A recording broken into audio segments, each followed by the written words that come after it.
Bene, per modo di dire, vengo via da via Barbarigo, come potete vedere dalle riprese, e a seguito di quel servizio che avevamo fatto di quel condominio confinante, in cui appunto c'era quell'appartamento tenuto come una discarica, tenuto come una discarica, c'erano questi due cani di grossa taglia, due Rottweiler, che fatalità sono spariti.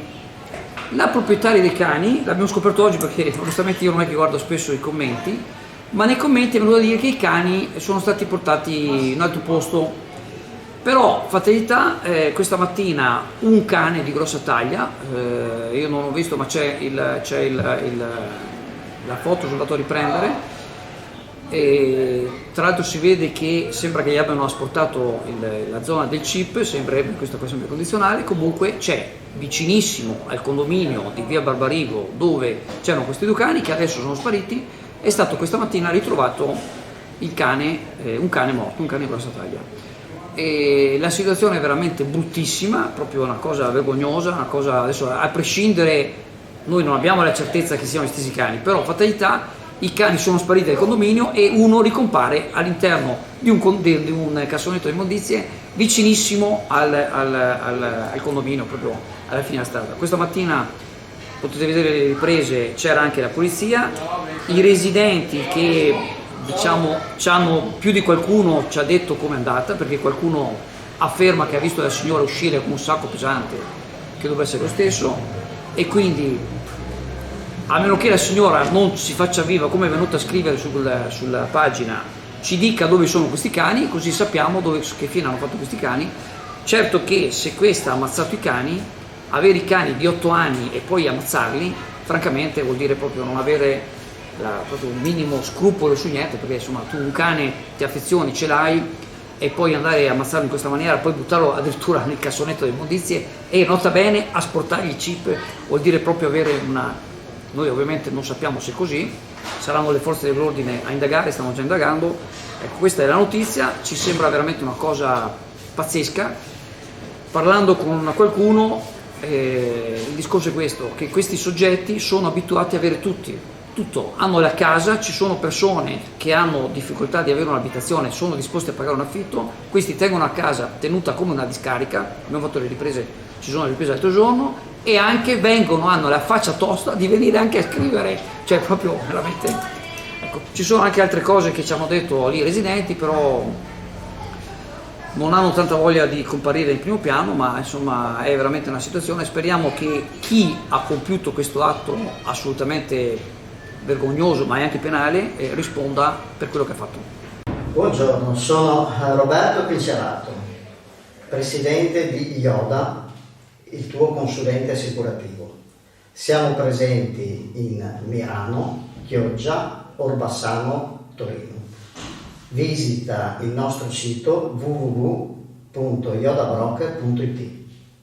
Mi sono attivata presso il Ministro del Turismo per sollecitare quella che è la procedura, la stesura dei decreti attuativi per istituire il distretto del turismo di Chioggia, Delta del Po, Cisica. 17 comuni del territorio assieme agli operatori ovviamente che hanno aderito.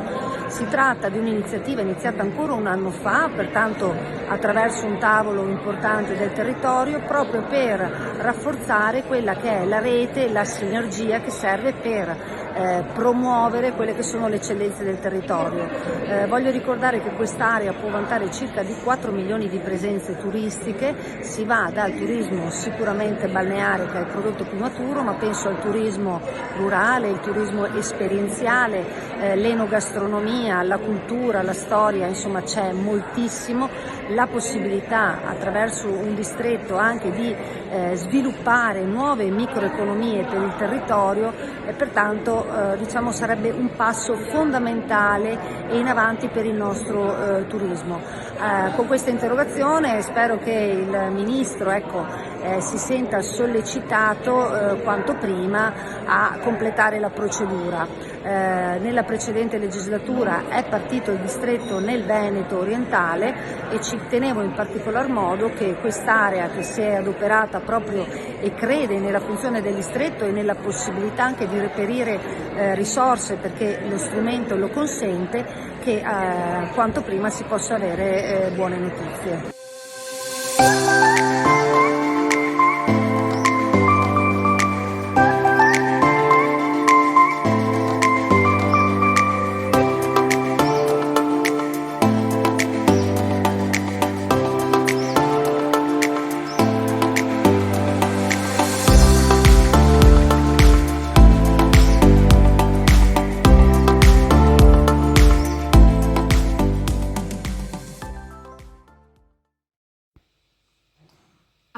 seguito della delibera di giunta che ridefinisce i perimetri delle concessioni balneari di Isola Verde per questa stagione balneare a seguito delle mareggiate che hanno ridefinito la linea dell'Arenile, si esprime la consigliera Alessandra Penzo di Obiettivo Chioggia con un'interpellanza in cui chiede se la modifica dei perimetri degli stabilimenti garantisca una quota di spiaggia libera che possa essere utilizzata dai cittadini. Si tratta degli stabilimenti 67, 68, 69 e 71 che si sono allargati lateralmente, come abbiamo riportato in un servizio ieri 23 luglio. La consigliera chiede quale sia la quota di spiaggia libera rimanente a Isola Verde disponibile per chi non voglia o non possa permettersi stabilimenti e strutture attrezzate. Questo per quanto riguarda il comunicato. A dire il vero, nei giorni scorsi abbiamo ricevuto telefonate di turisti che si sono lamentati di uno specchio di litorale troppo esiguo per il numero di turisti che soggiornano a Isola Verde utilizzandone la spiaggia. Ci hanno detto di fare un passaggio domenica per vedere quanto poco spazio avrà chi vorrà occupare ciò che resta della spiaggia libera. Ed è quello che faremo. Vogliamo ricordare inoltre che le nostre spiagge libere hanno un servizio di salvataggio contraddistinto da torrette contrassegnate da una lettera dell'alfabeto e non da numeri, cosa che non è poi così scontata. E siamo nello studio del servizio Nord-Est 2.0 e vorremmo sapere di che cosa vi occupate. Ci siamo fortemente focalizzati sui bonus edilizi, in particolare sul superbonus, quindi interventi prevalentemente condominiali di efficientamento energetico. Il superbonus esiste ancora, fino al 31/12/2024 l'incentivo è stato ridotto al 70% e fino al 31/12/2025 è stato ridotto al 65%. Per maggiori informazioni su superbonus e agevolazioni fiscali per le ristrutturazioni edilizie, Servizi Nord-Est 2.0, via Bembo, Sottomarina di Chioggia, Venezia. Bene, siamo qui in via Pascolò, a Valle di Chioggia, qui abbiamo il geometro convento, anima storica qua della frazione, è stato anche assessore durante un'amministrazione che preferiamo dimenticare, ma parlando di amministrazioni ci sembra che c'è questa, passami il termine, genialiata dell'amministrazione Armelao di chiudere la strada perché appunto durante il periodo estivo passano tanti diciamo, turisti, quindi la frazione si ingolfa un po', ma mi sembra che il taccone sia peggio del buco. Certo.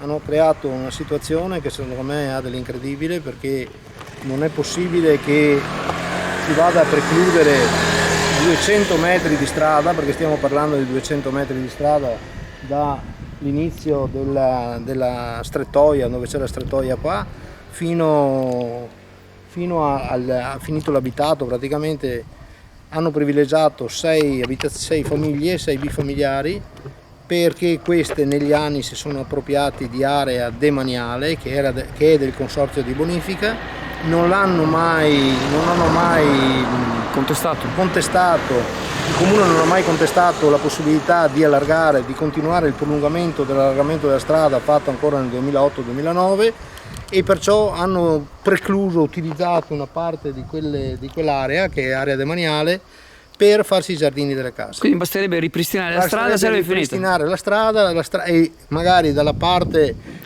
verso sud prolungare con la pista ciclabile che è già stata interrotta là in fondo, portarla fino a vicino alle scuole, così anche per i bambini siano in sicurezza, e il problema andrebbe risolto. Se dopo la volontà dell'amministrazione è quella di dire che i turisti non devono passare su questi 200 metri di strada, allora basta mettere anche una telecamera e precludere il passaggio ai turisti e ai non residenti. Ma noi che abitiamo in frazione, che abbiamo delle attività, anche quelle agricole, in cui abbiamo bisogno di passare in questa strada per accedere ai terreni, in quanto il ponte delle Trezze è appena restaurato, però non ha la portata per sopportare traffico pesante. Il ponte della Pioppa, anche quello è molto limitato come portata. Era rimasta questa strada per poter accedere anche con macchine che hanno un certo peso, mietitrebbie, trattori, rimorchi, per la lavorazione agricola dei terreni. Perciò secondo me quello che è stato fatto è un qualcosa di incredibile e senza senso.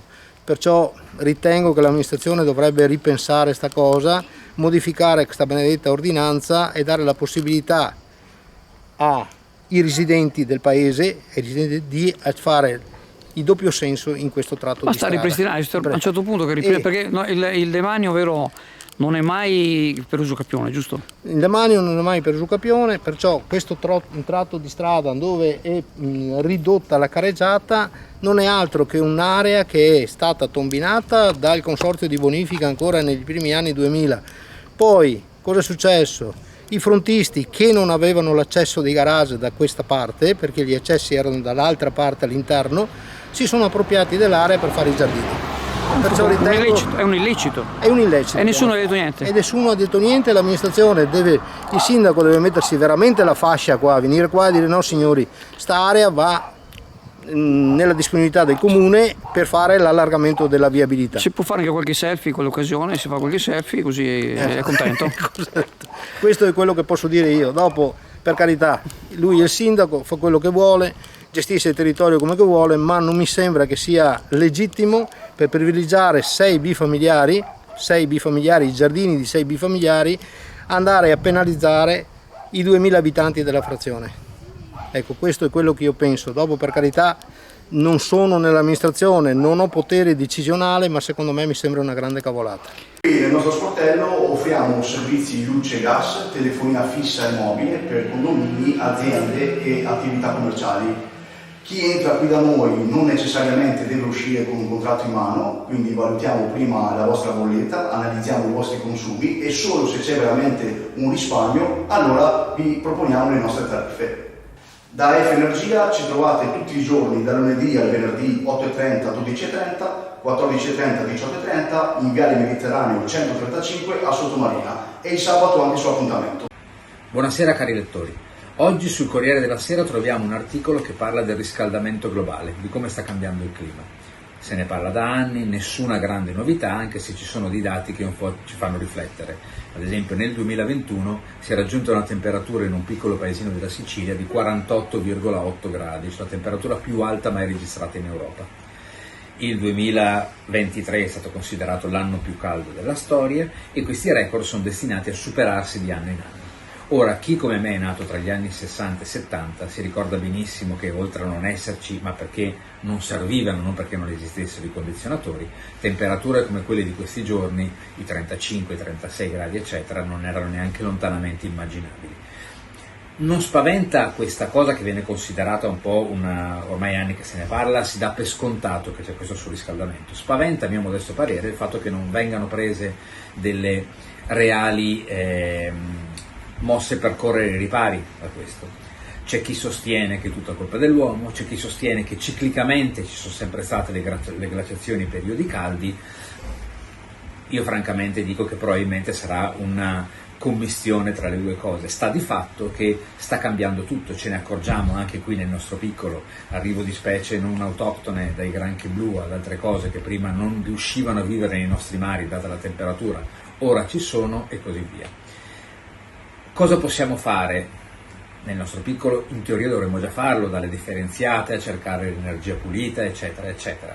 Sempre spesso però ci rendiamo conto come si stia davvero cercando l'ago in un pagliaio, cioè si stanno facendo delle azioni molto piccole per un problema che sta diventando di proporzioni, che è già anzi di proporzioni ovviamente mondiali e globali.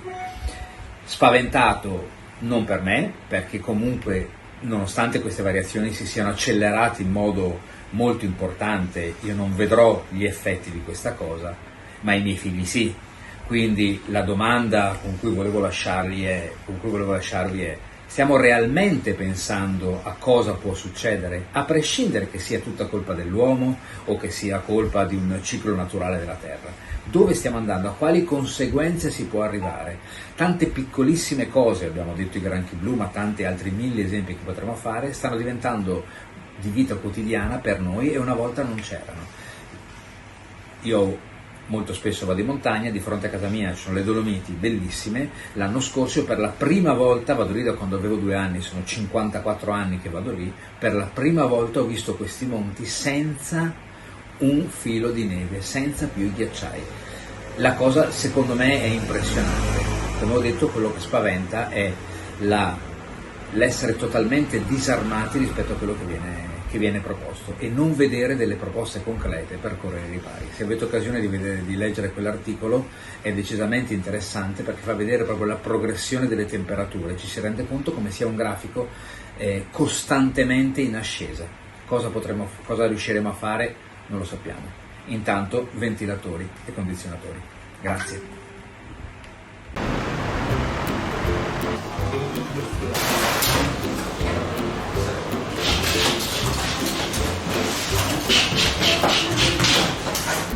Ciao a tutti, allora Leo è ritornato, è una delle pizze più buone di Chioggia, sono la più buona rispetto agli altri amici pizzaioli che ci sono e niente, ogni tanto un po' di pizza fa bene, si mangia dolcissima, si scioglie in bocca.